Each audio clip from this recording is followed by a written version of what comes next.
ကားလေးတစ်ခွန်းလောက်ခွန်အားပေးခြင်းနဲ့ယုံကြည်သူအသစ်ဆက်တော်၎င်းနောက်တစ်ခုကကြတော့ယုံကြည်သူဖြစ်ပေမဲ့ကွာအသက်တာဟိုလိုဒီလိုရိမ့်လိုက်ရိုင်လိုက်ဖြစ်နေတဲ့သူတွေတော့၎င်းနောက်တစ်ခုကကြတော့ဖះเจ้าနေလည်းမတက်ဖြစ်ဘူးကိုကအခုချိန်မှာယုံကြည်သူတော့ဖြစ်နေတယ်ဒါပေမဲ့ဖះเจ้าလည်းမတက်ဖြစ်ဘူးဘာသာမဲ့တယောက်လိုပဲနောက်ဘဝတွေလမ်းပြောက်ပြီးတော့မှအဲ့လိုမျိုးနေနေတဲ့သူတွေအတွက်ဒီနေ့စကားလေးတစ်ခွန်းလောက်ပြောခြင်းတယ်ဘာလဲဆိုရင်ဖះကအဲ့အခုလိုမျိုးဖြစ်နေတဲ့ညီကိုမောင်နှမတွေချစ်တယ်နော်ဖះကချစ်တယ်ဖះကတင့်ကိုရှာနေတယ်ယေရှုကတင့်ကိုရှာတယ်ယေရှုကတင့်ကိုချစ်တယ်နောက်တစ်ခါယေရှုကလေတင့်ကိုသူ့ပေးထားတဲ့တန်ရှင်းသောဝိညာဉ်တော်နဲ့တင့်ကိုယဉ်နှီးစေခြင်းနဲ့ညီကိုမောင်နှမတို့အဲ့ဒီယာကိုနောက်တစ်ခုကလေယေရှုယုံကြည်တယ်ခေါ်ဖိတ်လက်ခံတယ်နှစ်ချင်းခံပြီးသွားပြီဖះเจ้าလည်းမတက်ဖះเจ้าတစ်ခုမှလည်းမပါဝင်မဲ့နဲ့ကိုယ့်ဘက်ကိုနေခြင်းသလိုနေနေတယ်ဆိုရင်ဒီနေ့ထပ်ပြောခြင်းနဲ့ဝိညာဉ်တော်ဖះကိုတော့တင်ရင်းနှီးဖို့လိုတယ်ဘာဖြစ်လို့လဲပြောထားလဲဆိုရင်ကျမ်းစာထဲမှာပေါ့နော်ရှင်ယောဟန်ခရစ်ဝင်ကျမ်းအခန်းကြီး14ထဲမှာနော်ဘာပြောထားလဲဆိုရင်ရှင်ယောဟန်ခရစ်ဝင်ကျမ်းအခန်းကြီး14ထဲမှာဘာပြောထားလဲဆိုရင်ဂျပန်တော်နဲ့ယေရှုကတင်တို့သည်စိတ်နှလုံးပူပန်ခြင်းမရှိစေနဲ့တဲ့ဖျားသခင်ကိုယုံကြည်လို့ငါ့ကိုလည်းယုံကြည်ကြလို့ဆိုတဲ့စကားနဲ့စထားတယ်အဲ့ဒါဘာကိုပြောရလဲဆိုရင်ဖျားသခင်ကသူ့ကိုယုံကြည်ခိုင်းတယ်သူ့ရဲ့စကားတွေကိုယုံကြည်ခိုင်းတယ်နော်ပြီးသွားရင်ယေရှုကသူ့ကိုယုံကြည်ခိုင်းတယ်ခမဲတော်ကိုယုံကြည်ခိုင်းတယ်စိတ်နှလုံးပူပန်မနေနဲ့နဲ့ဘာကြောင့်စိတ်နှလုံးပူပန်နေရလဲစိတ်နှလုံးဘာကြောင့်ပူပန်တာလဲဆိုရင်ဖျားစကားတွေကိုများနားမထောင်တော့လို့ဖြစ်တယ်ပြီးရင်ဖျားစကားတန်ကြားမယ်နှုတ်ကပတ်တော်ကိုသင်များနားမထောင်များမပတ်ဘူးအဲ့ဒါကြောင့်လို့ဖြစ်တယ်ဒီနေ့သင်ယုံကြည်သူအသစ်ဆက်ညီကိုမောင်နှမလေးဖြစ်တော်၎င်းဒါမှမဟုတ်ရင်သင်ဟာဖျားနဲ့ဝေးနေတော်၎င်းဒီနေ့ကျမသင်ကိုခွန်အားပေးခြင်းနဲ့နော်အဲ့ဒါကြောင့်မို့သင်ရဲ့စိတ်နှလုံးအယမ်းပူပန်နေတယ်ဆိုရင်ကျမဒီနေ့ပြောပြခြင်းနဲ့စိတ်နှလုံးအယမ်းပူပန်နေနော်မိတ်ဆွေနော်ညီကျန်တာတွေမလုပ်ပါနဲ့တခုပဲခဏလောက်ဆူတောင်းလိုက်ပါခဏလောက်ပဲသချင်းလေးတစ်ပုဒ်လောက်ဖွင့်လိုက်ပါဖခင်ရဲ့ worship သချင်းလေးတစ်ပုဒ်လောက်ဖခင်ရဲ့ worship သချင်းလေးတစ်ပုဒ်လောက်ဖွင့်ပြီးတော့မှ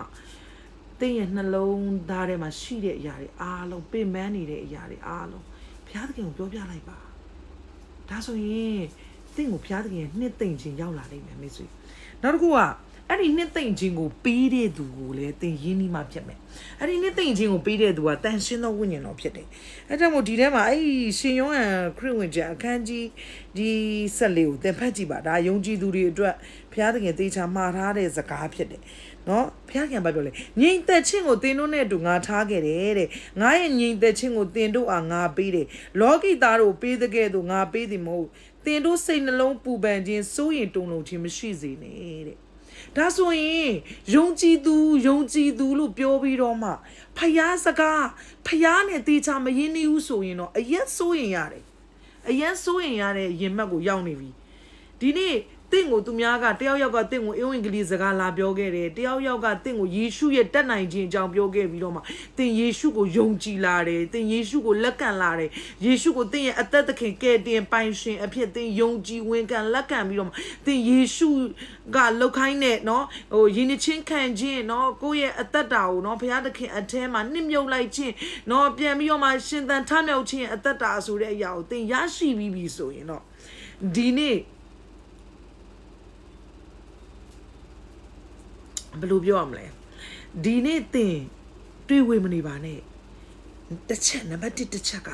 ဘုရားခင်သင်ကိုအယမ်းချစ်တယ်အဲ့ဒါကိုနံပါတ်1သင်သိရမယ်နံပါတ်2အချက်ကတော့ဘုရားသင်ကိုဘယ်တော့မှမစွန့်ပစ်ဘူးဘုရားနဲ့သင်ဝေးနေလို့သင်ဟာဘုရားသခင်စွန့်ပစ်တယ်လို့ထင်နေတာဖြစ်တယ်နံပါတ်3ဘုရားပြောမဲ့စကားတွေကိုသင်ကြားခြင်းနဲ့ဆိုရင်နှုတ်ကပတ်တော်ကိုဖတ်ပါဖျားပေးတဲ့စကားတွေကိုသင်ဖတ်ပါဖျားပေးတဲ့ကျမ်းစာအုပ်ကိုသင်ဖတ်ပါ ဒါဆိုရင်ဖျားပေးတဲ့စကားဆရာမဘေးကျန်းစာကိုကျွန်တော်ကစဖတ်ရမလဲဘေးကျန်းစာကျွန်တော်ကစာလည်းမတက်ဘူးကျွန်မစာလည်းမတက်ဘူးကျန်းစာလည်းမဖတ်နိုင်အောင်ဆိုရင်ကျွန်မပြောမယ် application တခုเนาะကျန်းစာရဲ့ application တခုကိုဆွဲပါเนาะမဆွဲတတ်ဘူးဆိုရင်တယောက်ယောက်เนาะနည်းနည်းပါးပါတက်မြောက်တဲ့လူတယောက်ယောက်မြန်မာ Bible เนาะကျန်းစာတခုခုကိုဆွဲပြီးတော့မှသင်နားထောင်ပါဘာနဲ့စနားထောင်မလဲစာလင်ကျမ်းနေရနေနားထောင်ပြီးတော့ရှင်ယောဟန်ခရစ်ဝင်ကျမ်းနေနားထောင်အဲ့ဒါဆိုယေရှုရဲ့သက်တော်စဉ်အကြောင်းတွေသင်အများကြီးသိလာမှာဖြစ်တယ်။နောက်တစ်ခုကကြတော့ဘုရားတခင်ကပြောတယ်သင်တို့အတွက်တဲ့နော်ငါကားတဲ့နော်ငါရဲ့တန်ရှင်းသောဝိညာဉ်တော်ကိုပေးထားတယ်လို့ပြောထားတယ်နော်တန်ရှင်းသောဝိညာဉ်တော်ကိုပေးထားတယ်တဲ့ထိုတန်ရှင်းသောဝိညာဉ်တော်ကိုသင်ရမှာဖြစ်မယ်ထိုတန်ရှင်းသောဝိညာဉ်တော်ကသင်ကိုလမ်းပြမယ်တန်ရှင်းသောဝိညာဉ်တော်ကသင်ကိုခေါ်ဆောင်လိမ့်မယ်တန်ရှင်းသောဝိညာဉ်တော်ကသင်ကိုဘလို့လှုပ်ဆိုတာကိုအတွင်းထဲကနေသင်လှုပ်ချင်တဲ့စိတ်တွေရှိအောင်တန်ရှင်းသောဝိညာဉ်တော်ကလှုပ်ပေးမှဖြစ်တယ်ဆိုကျမလည်းဒီလိုပဲဒီကညီကောင်မောင်နှမတွေကိုကျမခွန်အားပေးခြင်းလဲဆိုကျမလည်းဒီလိုပဲတခါလေးကျရင်ကျမကလေကျမရဲ့အမြင်တွေရပါတော့ကိုကောင်းအောင်မမြင်နိုင်တော့သူများကလည်းကောင်းတာတွေမမြင်နိုင်တော့တဲ့အခြေအနေကျမမှာအများကြီးရှိတယ်အဲ့ဒီလိုရှိတဲ့အခြေအနေကျမလုံးဝဘုရားကြောင့်မတက်တဲ့အခြေအနေလည်းအများကြီးရှိတယ်ဒါပေမဲ့ကျမအမြဲတမ်းစကားပြောတဲ့သူရှိတယ်အဲ့ဒါတန်ရှင်းသောဝိညာဉ်တော်ဘုရားတန်ရှင်းသောဝိညာဉ်တော်ဘုရားသမီးလမ်းမနေပြီလားသမီးကိုလမ်းမှန်တဲ့ကိုပို့ဆောင်ပေးပါတန်ရှင်းသောဝိညာဉ်တော်ဘုရားသမီးခေါ်တာကိုတော့ကြားရဲ့လားသမီးကိုတော့ပြန်ထူးပေးပါသမီးလမ်းမလွဲခြင်းဘူးသမီးကိုကောင်းချီးပေးပါသမီးကိုဆွဲခေါ်ပေးပါသမီးကိုတနာပါသမီးကိုကူညီပါတန်ရှင်းသောဝိညာဉ်တော်ရှိကိုအကုန်တောင်းလို့ရတယ်သမီးဒီလောက်ခက်ခဲနေတယ်ကိုတော့သမီးကိုတော့လမ်းပြပေးပါတားကိုလမ်းပြပေးပါအားလုံးပြောလို့ရတယ်တန်ရှင်းသောဝိညာဉ်တော်ကတင့်ကိုလမ်းကိုတဲ့ပေးမယ်ဥပစ္စစ်ဆရာဒီဟူသောတန်ရှင်းသောဝိညာဉ်တော်ဖြစ်တယ်เนาะတန်ရှင်းသောဝိညာဉ်တော်ဖြစ်ပါတယ်เนาะကျွန်မဒါလေးကိုခွန်အားပေးခြင်းတယ်เนาะအဲကြောင့်မို့ဘုရားသခင်ငြိမ်သက်ခြင်းတင့်ကိုပေးပြီးသားဖြစ်တယ်ဘာတွေမငြိမ်မသက်ဖြစ်နေလဲဘာတွေတွေးဝေနေလဲဘာတွေပင်ပန်းနေထောင်ချောက်ထဲကိုမဝင်သွားနဲ့ထောင်ချောက်ထဲမှာသင်မနေနဲ့အဲ့ဒီထောင်ချောက်ကစာရမဏကတင့်အတွက်လောက်ထားတဲ့ထောင်ချောက်ဖြစ်တယ်လူပေါင်းမြောင်များဆိုဖះကိုမသိတဲ့အတွက်ဘယ်ကိုရောက်နေရလဲသိလားငရဲဆိုတဲ့စာရန်အတွက်လှုပ်ထားတဲ့ငရဲဆိုတဲ့ထောင်ချောက်ထဲကိုရောက်နေတာဒီနေ့အဲ့ထောင်ချောက်ထဲကနေပြီးတော့ယုံကြည်သူသားသမီးတွေပါလို့ပြောတဲ့သူတွေတော့အဲ့ထောင်ချောက်ထဲဝင်သွားကြတယ်ဘာကြောင့်လဲသိလားအဲ့ဒီထောင်ချောက်ကလေစိတ်ညစ်တယ်ဆိုတဲ့စကားအဲ့ဒါထောင်ချောက်ပဲစိတ်ညစ်လိုက်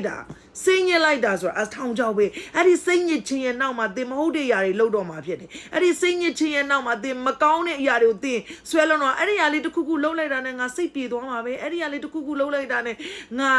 တစ်ခုခုစိတ်ပင်ပန်းတာတွေလျော့သွားမှာပဲမထင်နဲ့နော်အများကြီးလုပ်ခဲ့ဘူးတဲ့အဲ့ဒီထောင်ချောက်ထဲမှာအများကြီးရောက်ခဲ့ဘူးတဲ့တကယ်တော့အဲ့ထောင်ချောက်ကလေကျမတို့ကိုလွတ်မြောက်ခြင်းတကယ်မပေးနိုင်ဘူးကျမတို့ကိုလွတ်မြောက်ခြင်းတကယ်ပေးနိုင်တာဘာလဲသိလားမိတ်ဆွေဖယားသခင်ရဲ့မျက်မှောက်တော်ထဲမှာဖယားသခင်နဲ့တော့တခြင်းလေးဖွင့်ပြီးတော့မှတော့ဝိညာဉ်တော်နဲ့ပါတဲ့တခြင်းလေးတွေဖွင့်တော့အေဂျင့်နဲ့တခြင်းလေးတွေဖယားတခြင်းလေးတွေတော့တကယ်ကိုပဲ worship တခြင်းလေးတွေဖွင့်ပြီးတော့ AC ဆိုတာနေပြီးတော့မှဖယားခင်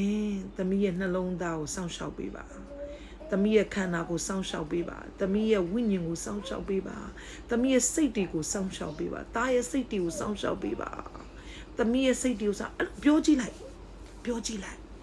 ်ဘုရားကတင့်တာကိုစင်ကြွလာတဲ့အခါမှာတင်းရဲ့ခန္ဓာကိုယ်တစ်ခုလုံးနှွေးထွေးစွာဖတ်ထားတဲ့လိုမျိုးသင်ခံစားလာမှာဖြစ်တယ်နောက်တစ်ခုကဘုရားရဲ့မြတ်တာကိုသင်ခံစားလာမယ်အဲ့ဒီနေ့သင်မျက်ရည်တွေကျလာမယ်ကိုတော့စကားတွေအများကြီးပြောလိုက်ပါကိုတော့တင့်ကိုအရန်ချစ်တယ်ဆိုတော့တင်နားလဲလာလိမ့်မယ်ဒါကြောင့်အဲ့ဒီလိုမျိုးတွေသွားနေရင်းနဲ့မှအဲ့ဒီလိုမျိုးတင်ဆူတောင်းနေရင်းနဲ့မှကောင်းချီးတွေမရောက်လာဘူးဆိုရင်လေဇွဲမလျှော့ပါနဲ့အောင်ဆက်ပြီးတော့မှကိုတော့ရဲ့ရင်ဝင်တဲ့ကိုတင်တကယ်တဲ့တူးဝင်ရောက်နိုင်တဲ့အထိဝင်သွားတဲ့အထိတင်ဆက်ပြီးတော့သွားပါအောင်ဆက်ပြီးတော့ဆူတောင်းလိုက်ပါကျမခွန်အားပေးခြင်းနဲ့ဆက်ပြီးတော့ဖျားနဲ့စကားပြောလိုက်ပါထောင်ချောက်ထဲကိုမဝင်သွားနဲ့နော်ထိုထောင်ချောက်ကတင့်ကိုနောက်ထပ်ကောင်းချီးလန်းနေပိတ်လိုက်တဲ့ထောင်ချောက်ဖြစ်ပါတယ်ဒါကြောင့်မလို့စိတ်ညစ်လို့အရက်သွားတောက်တာစိတ်ညစ်လို့ဒီမြာတွေလှုပ်တာဟိုဟာတွေလှုပ်တာဒီဟာတွေလှုပ်တာအဲ့ဒါတွေမလှုပ်နဲ့စိတ်ညစ်တယ်ဆိုရင် စိတ်ချမ်းသာခြင်းပေးနိုင်တဲ့ဖခင်ရဲ့မျက်မှောက်တော်ဖခင်နဲ့စကားပြောခြင်းအချင်းယူခြင်းနှုတ်ကပတ်တော်ဖတ်ခြင်းဖခင်တခင်ကိုတိုးဝင်ခြင်းကိုသင်လုပ်ကြည့်ပါလို့ကျွန်မကပြောချင်ပါတယ်အားလုံးကိုကျေးဇူးတင်ပါတယ်